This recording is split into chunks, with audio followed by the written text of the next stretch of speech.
afternoon all. This is going to be a video about making a simple house sign with a number on it. And what I'll do, it's a freebie, so I'm just going to, with this bit of wood that I've had lying around, so I'm going to put a nice routed edge in it, stain it. I'll put a gold leaf number on there with a drop shadow, all sign written.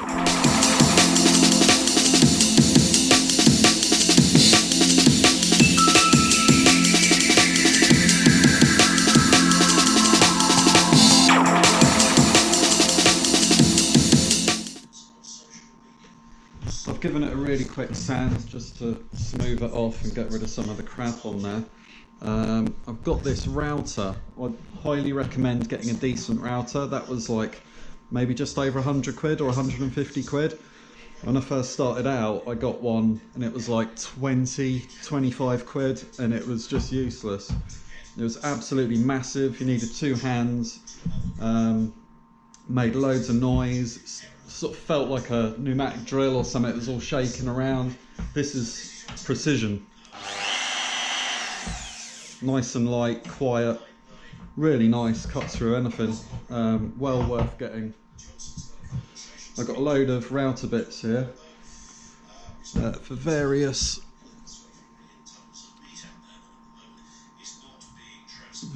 edges. I'm going to be using that fella at the bottom there. I've already got it set the right height to get what I want, and I'll just run that round the edge.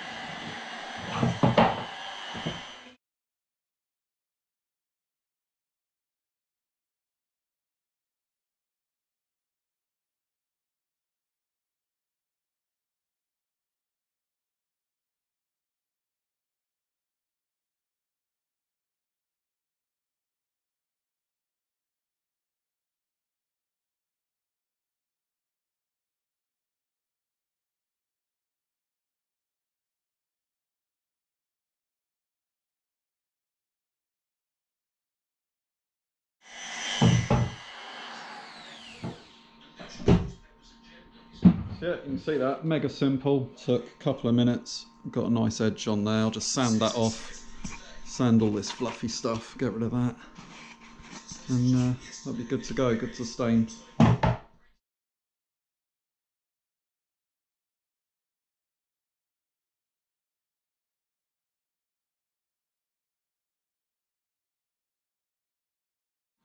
Here's a little trick I learnt off my decorating course that I did years ago. Loads of people, they'll get their sandpaper, they'll just rip it off and use a bit like that, and it's hard to handle, goes all over the place. You normally get a massive, ridiculous diagonal rip out of it, some odd shapes. So what I do is I fold it again, fold it again. I get it into these little sections of 3, so you've got a nice good grip on it. It's not too big. If it's too big, you tend to just sort of, I think you miss spots because you just go over it, you think it's doing it and it isn't. You've only got that much pressure. So yeah, you've got a nice little bit there, and then you can turn it over and you can fold that in, and then you've got that bit there. Oh no, it works for me.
going to put some shellac on there, also known as knotting solution, just to put onto the knots so the sap doesn't juice through and mess up your sign.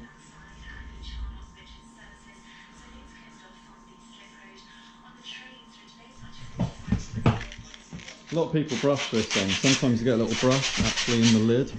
I wouldn't bother really wasting a brush on this, you know. You can clean it out, but it's, I don't know, it's a bit like varnish. It kind of likes to get stuck in there. It kind of can mess up your brushes and you never get them quite back to how they were. So I tend to just use a rag and slap it on.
I like this stuff, just soaks in really well. It's not too thick, not too watery.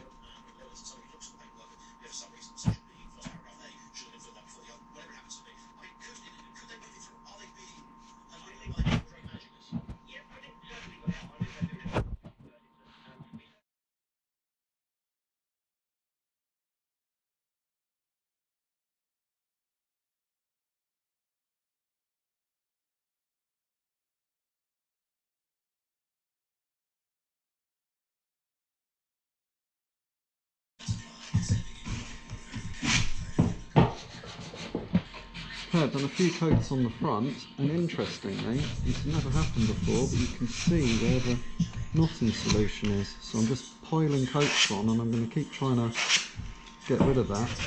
It might be that I'll have to kind of just work on those areas a bit. I'll probably use the cloth, just work on those areas to catch up with the rest in terms of the darkness. I'm not sure. But I do like to put quite a lot of coats on anyway to get this nice deep richness. I did some door handle, window winder handles recently. So these were pale wood, like a pine colour. And I thought they came out quite nice. I can't remember how many coats that was. A lot, maybe like 7 or 10.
The stain I'm using is Ronseal quick drying wood stain. It's water based, pretty basic. It's gloss, walnut.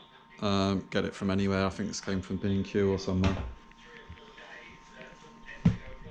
Now I tend to, if I'm doing, so obviously I could just do the front because the back's going to be screwed onto a wall, but this is also going to act as a sealant, so I need to cover the whole thing. That's a different so I'm going to do the back first, and I tend to do that most of the time because once you've got the back done, you can concentrate on the front. If I do the front and it looks all nice and pretty, and then I start putting it down like that to do the back and handling it, messing it around, I'm not sure, I haven't tried messing around with it, you know, it can damage the front. So I tend to do the back, get that out the way, then I can come to the front. Cap on that. Maybe it'll need a clean up or sanding again. It won't, but you know, you're starting from fresh on the front, and the back's all done. I'm just looking to get the edge.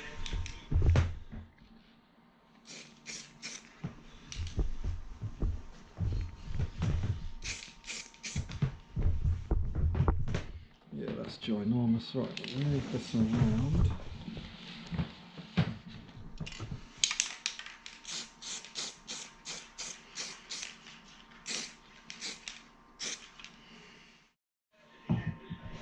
I like to wipe off the excess like that. It'll dry quicker. It generally looks better as you don't get those brush strokes all in it.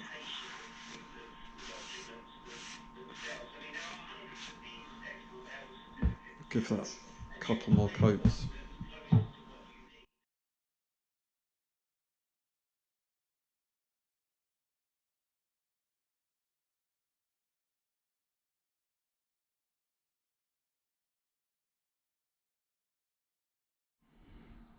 There you go, that's better.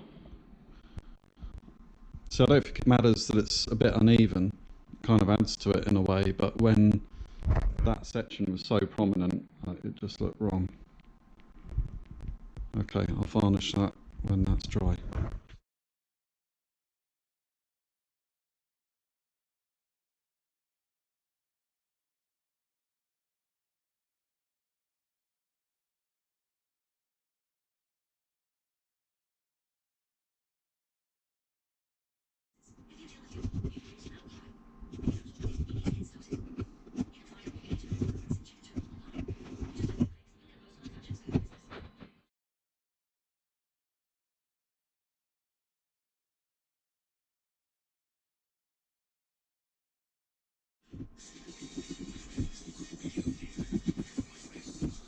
I've never had that happen before, but interestingly, I've done the old Google search and found out that you don't need knotting solution with wood stain. I don't know if that's all wood stains, but that's what I read. So what I did was I sanded off the front down to the knotting to get rid of that, and then just re-stained it. Quite tempting to just delete that whole thing and leave it out, but you know, someone might learn from it, like I just have. It's actually made me think, something you can do as well is go quite thick around the edges, or go thick all over, and then just remove the face.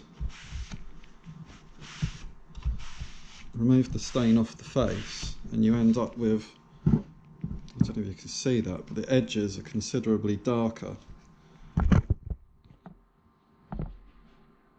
than the face. I don't really know how well you can see it. But then that's reminded me that I have a technique, it's quite common, that I also like doing, which I'll show you.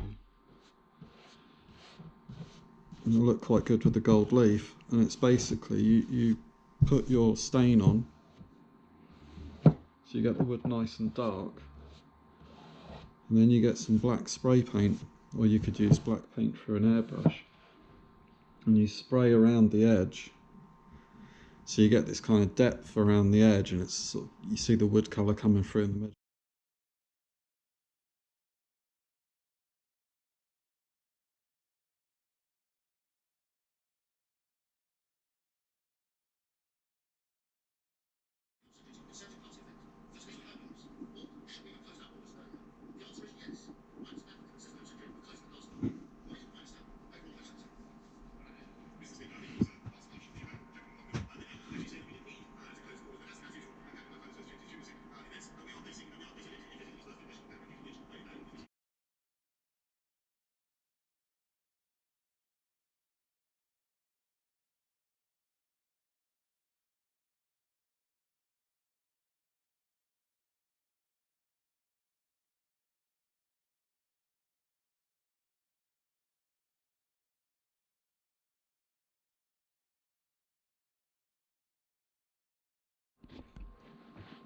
Right, that's been left a while, probably about half an hour, and that is squeaky squeaky. Don't know if you can hear that, but the knuckle just squeaks across it, so that's ready to go. If you leave it a bit, the longer you leave it, So that's after that squeaky, the more you can of a high luster you'll get on it. Slightly glossier. But the less chance it's got of sticking if you leave it too long. Only slightly. So I've got some gold leaf, which I You can think see it is it's 24 carat from Gold Leaf So I'm going Supplies. to give it a coat of varnish. That bit there, where there's less black, I don't really mind. You These know, gloves aren't going to work. I think you would look to get even all the way around the Okay. edge, but the fact that it isn't, I don't think looks too bad. So I'm going to start there. Gloves do work for rubbing the back. You can use cotton wool for this, or you can use your finger. Really depends what mood I'm in. Right now I'm in the mood for glove, which is That's the drawing a that's lot going like on cotton there. wool, I guess. You could easily do that on the computer and just print it out if you're not into drawing letters.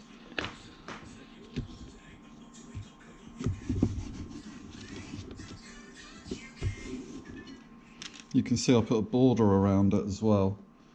I did that with Excalibur 0000. So I've chalked the back of the It's a paper. really nice brush. So now when I First one draw I've over used it with the that brush. biro, it's going to I've leave a used one chalk before, marking where the biro and I writes. liked it, so I bought one myself, and that's it. And that's the first time I've taken it out of the packet.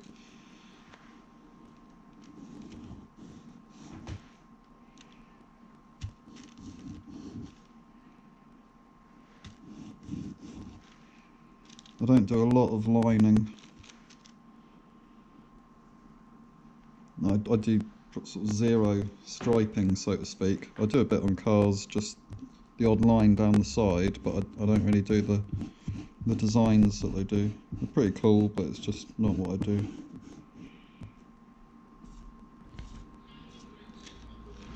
I'll just put a bit of pounce powder over there. Oh, loads of it's coming out. Look at that.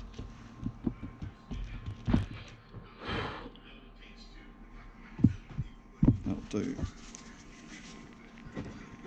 Don't know if you can really have too much. Well, yeah, you can. But that's not too much, really.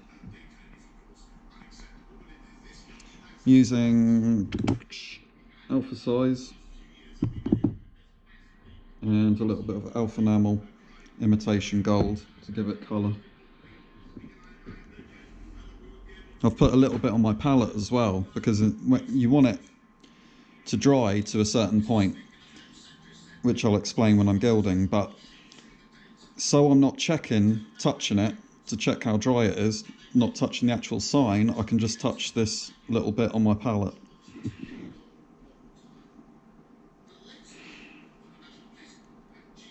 I'd prefer to do this upright, really, but I've got signs. Must be having one of those days, because I've put the varnish on And it's just and then free just remembered that I was going to put letters. black drop shadow Two on there. numbers and a letter, so I'll I'm just looking do at it it here. thinking, yeah, it doesn't need it, but I just think it'll make it look better. So I'm going to put it on over the dried varnish, and then I'll varnish it again.